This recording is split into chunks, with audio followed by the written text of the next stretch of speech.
Hey, it's Andrew here, and I'm bringing you another Keyforge deck reveal. This one's pretty wacky, and it shows in the name. This is Jokely, the Recklessly Muscled, and it has Sanctum, Mars, and Shadows.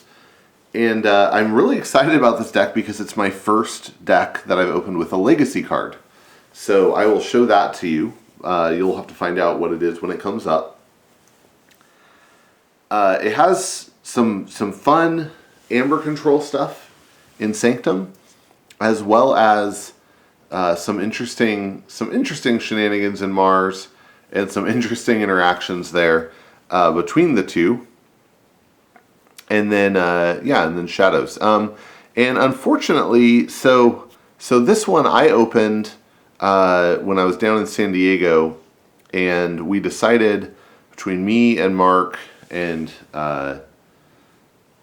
my wife and her sister, who's Mark's wife, who's married to Mark, we decided to do a 2-on-2 match of Keyforge with some tweaked rules to accommodate that, and then we each opened up a deck brand new, didn't even read the list, and just played with it, and that was super fun.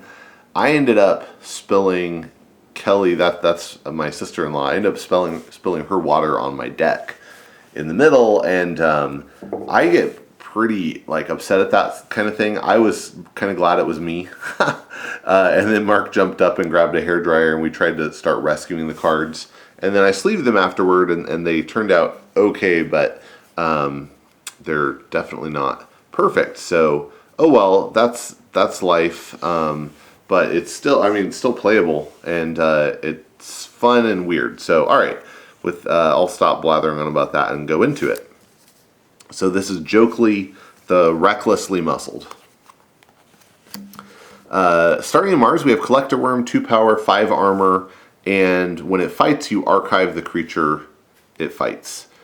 Yeah, this one's interesting and fun. I feel like a lot of people overvalue Collector Worm, but it can definitely do some cool stuff. It's especially good for dealing with elusive stuff.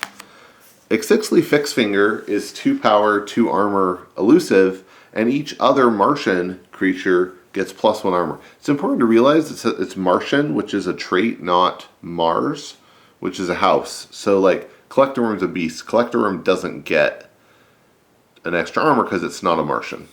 So just worth keeping track of. Also, if your opponent has Martian trait creatures, they get the armor as well. This is really interesting in 2v2 because my wife also had Mars, and Mark had Mars too. I don't think Kelly did. So, but Jenny, my wife, had another fixed finger on the board.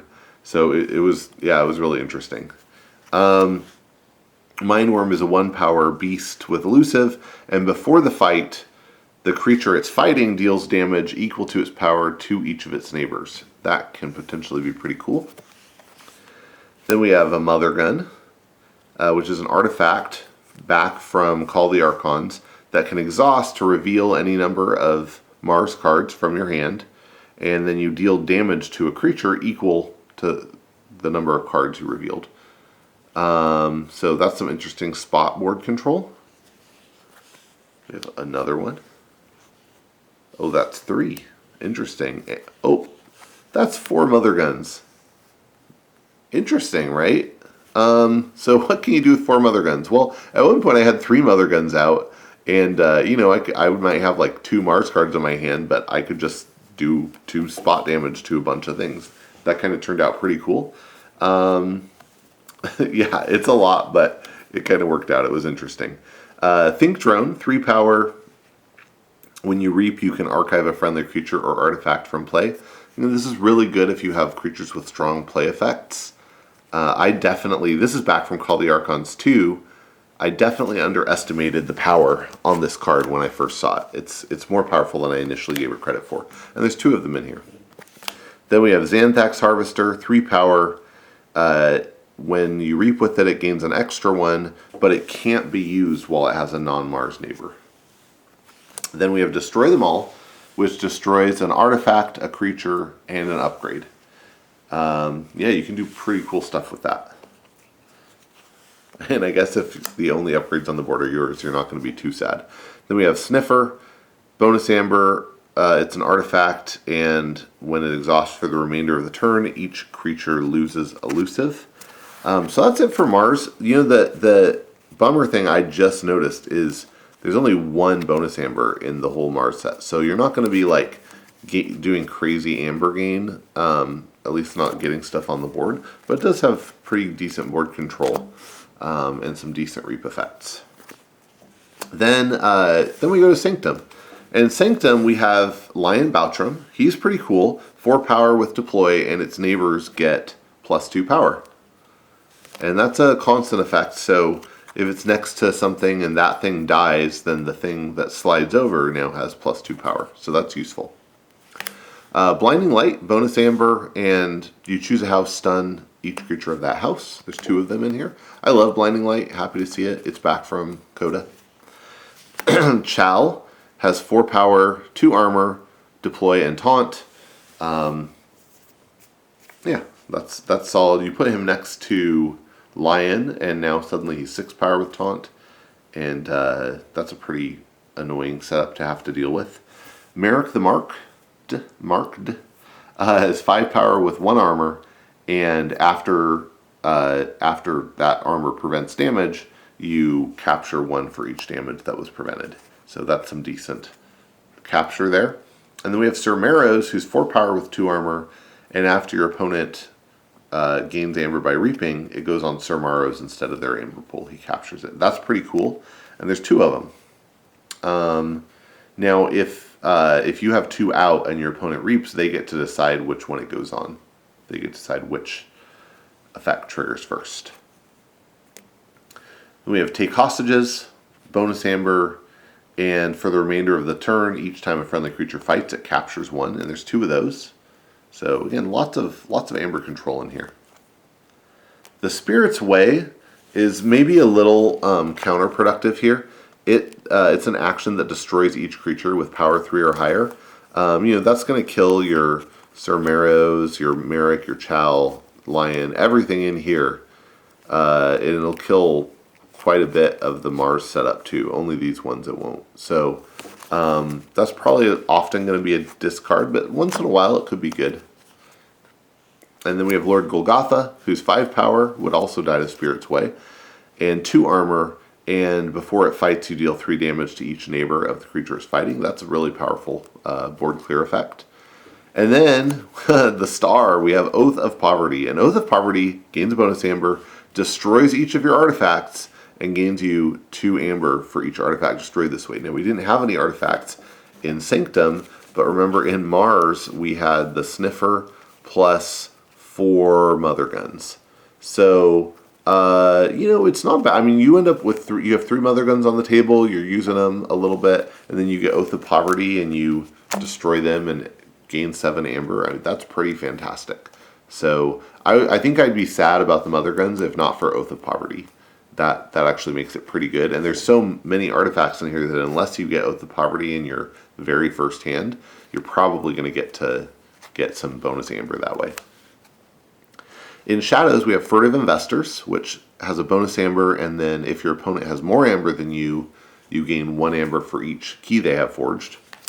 Gamgee is 2 power with elusive and reaps. After Gamgee reaps, if your opponent has more amber than you, you steal 1.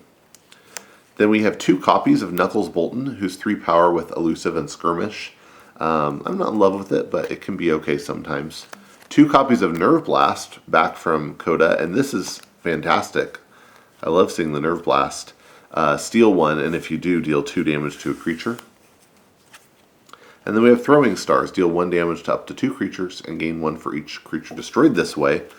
And, there's a good chance between, like, the Knuckles, the Nerve Blasts, that you can, maybe do a little bit of damage to a few creatures and then use Throwing Stars to finish some things off. There's good possibilities there. Umbra is returning from Coda, 2 power, skirmish, and fight, steal 1. Still good. Whistling Dart, bonus amber, deal 1 damage to each enemy creature. Daipno Spymaster is only 1 power, but has elusive, and it has Omni. Choose a friendly creature. You may use that creature this turn. So if you have this out, then that's, you know, a Shadows, or, you know, it lets you use one of your creatures out of one of your other creatures out of house. So depending on what you need, great possibilities there. Then we have Mac the Knife, who's elusive, and you can use Mac as if it were in the active house. And Mac can exhaust to deal 1 damage to a creature, and if that damage destroys the creature, gain an amber.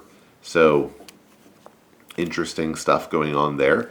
And yeah, that's 2 Shadows creatures that are sort of in the, you know, play nice with other houses category, which usually you don't get a lot of in Shadows. And then the very last card here is my Legacy Shadows card, and I'm pretty excited about it. It's a Shadow Self.